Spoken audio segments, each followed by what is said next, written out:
What's up everybody, Corey back again with another review. This week I'm looking at a game called Hoa.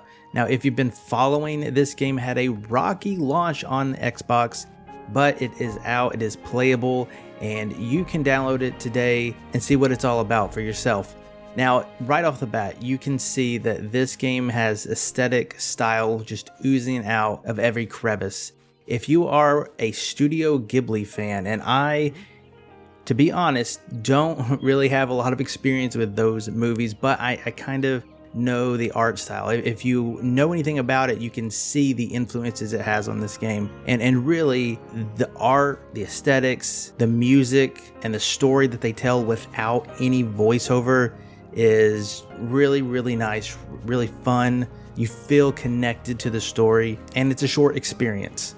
So let's back it up to my favorite parts. I love the art style. As you can see, it kind of looks like hand-drawn.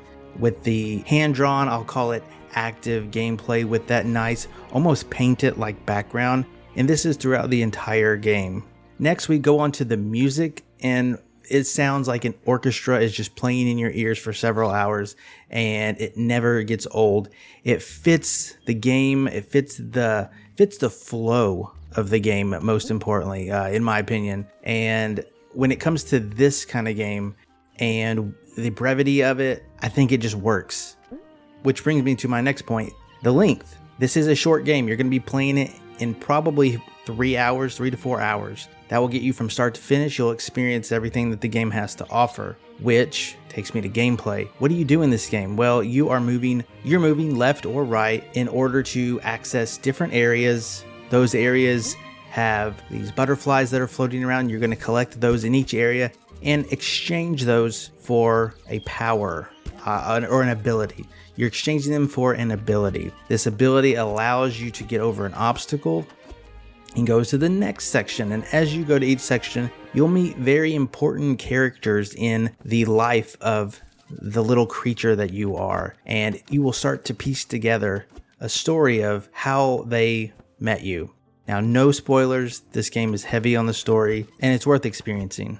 But otherwise, it is a 2D platformer with a very small percent of collectibles that are necessary. It didn't seem like you could get around not getting them, and they were kind of there for you to get anyways. You didn't have to go too far out of your way to ever find one. But you're taking these nice little platform levels, and as soon as you kind of finish one, you get that new ability, you go to the next one, and that's primarily where you're going to be using that new ability.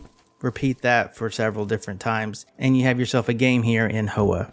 Now, to be honest, I have a lot of callbacks to Ori and the Blind Forest with this, with the no voiceover acting with a deep story somehow still there. The platforming and the abilities. Now, it's not a Metroidvania whatsoever. You don't backtrack at all. There is chapter select. You can go back and play it, but there is no backtracking in the game. But some of the abilities and the art style kind of like it's really deep and emotional. And I get those vibes and feelings from Hoa. So I have really nothing but good things to say about this. But if we want to categorize some, quote unquote negatives, we can think about the difficulty. This is not difficult whatsoever. So if you're looking for a difficult game, you might want to look elsewhere.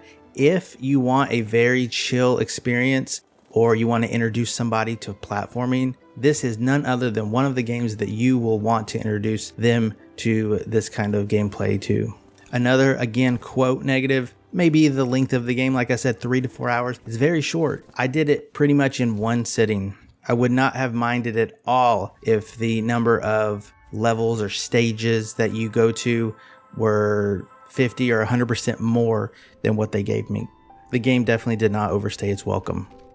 But other than that, I really enjoyed this game. Didn't really want it to end, like I mentioned, and it just hits on all of the basic and fun points of a 2D adventure platformer where you're getting abilities to move forward and testing them out, putting them to their limits in order to get by. And then again, the aesthetics style just oozes out of every crevice of this game, from the soundtrack that sounds like an orchestra in your ears to the visuals that you're looking at look like you're watching a painting move. It's just top notch. So yeah, that's going to do it for me.